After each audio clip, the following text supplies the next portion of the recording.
Welcome জানাইছোঁ পেজলৈকে। ইতিমধ্যে আমি simple present টেন্সৰ নিয়ম, কাৰেক্ট টেন্সৰ ব্যৱহাৰ আমি আলোচনা কৰিছোঁ। আজি আমি আন এটা বিষয় প্ৰেজেণ্ট কণ্টিনিউয়াছ টেন্সৰ বিষয়ে আলোচনা কৰিম।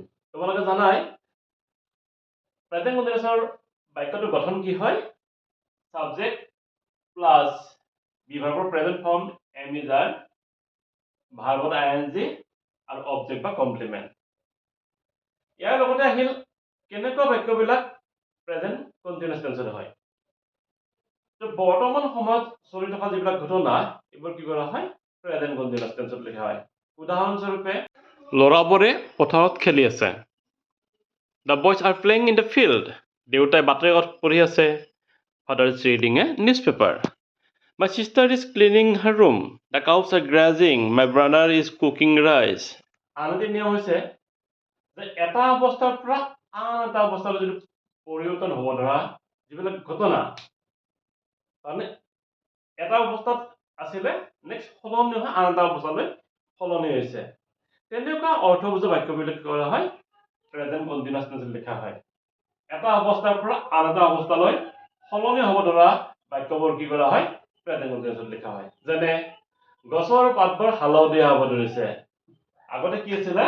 গছৰ পাতবোৰ সেউজীয়া আছিলে, লাহে লাহে কি হৈছে? হালধীয়া হ'ব ধৰিছে।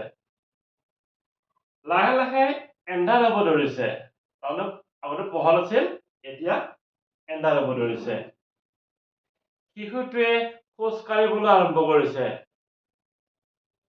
মানুহজন বুঢ়া হৈ আহিছে। আগতে ডেকা আছিল, এতিয়া লাহে লাহে বুঢ়া হৈ আহিছে।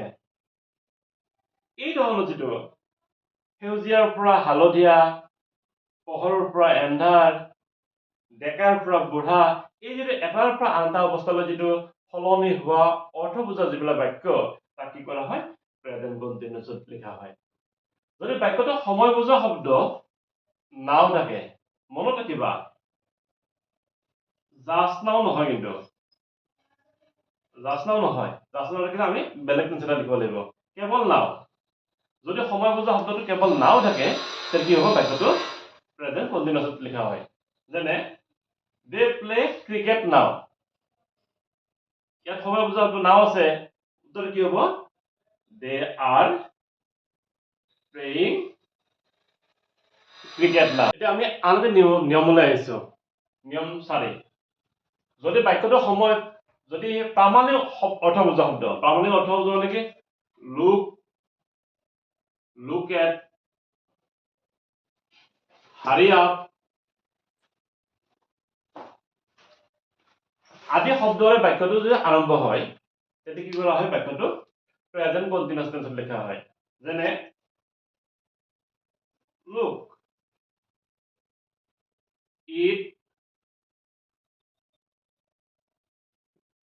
rain.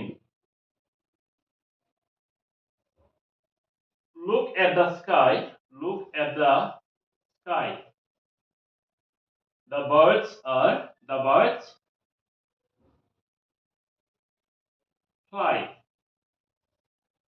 fly in the sky. আকাশলৈ চোৱা, চৰাইবোৰ উৰি আছে। ইয়াত কি আছে? প্ৰামাণিক অৰ্থ, মানে প্ৰমাণ কৰি দেখাই দিছে। Look at, then কি হ'ব বাক্যটো? Look, it is raining. Look at the sky. The birds fly বেগে থাকিব। The birds are flying in the sky. ঠিক একেদৰে hurry up,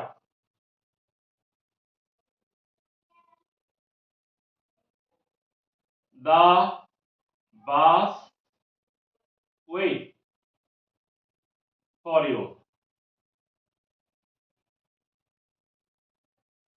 Hurry up, the bus wait for you. ইয়াৰ এটা ব্যতিক্ৰম এটা আছে। ফৰ্ম আমি চাই লওঁ। hurry up কি হ'ব? এইটো the bus is waiting for you. এই যিটো 3 নম্বৰ বাক্যটো, ইয়াৰ ব্যতিক্ৰম এটা আছে। যদি প্ৰামাণিক অৰ্থ বুজোৱা বাক্যটোৰ পিছত ইয়াৰ এটা যদি সাবজেক্টৰ প্লেচত নাউন নাথাকে,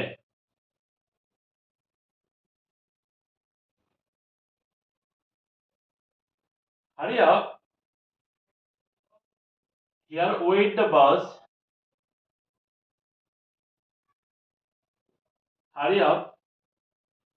The bus. Wait.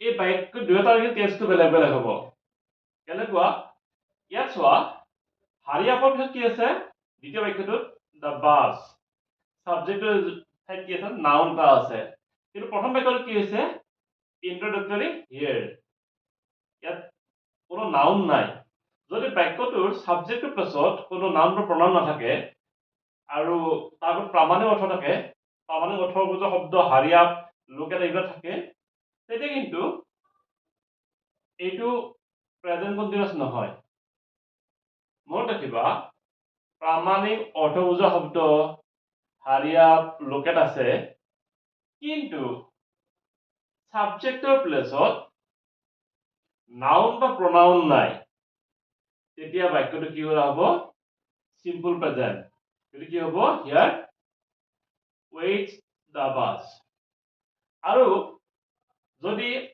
hurry up, look at আদিৰ পিছত এটা সাবজেক্টৰ প্লাস নাউন থাকে বা pronoun থাকে তেতিয়া কি হ'ব বাক্যটো present continuous hurry up the bus is waiting okay বুজি পাইছা আমি কি পালো নাও থাকিলে প্ৰেজেন্ট কন্টিনিউয়াস পাম প্ৰামাণিক অৰ্থ বুজা শব্দ থাকিলে প্ৰেজেন্ট কন্টিনিউয়াস হ'ব কিন্তু কিটা ব্যতিক্ৰমও আছে হা কি আছে কিটা ব্যতিক্ৰমও আছে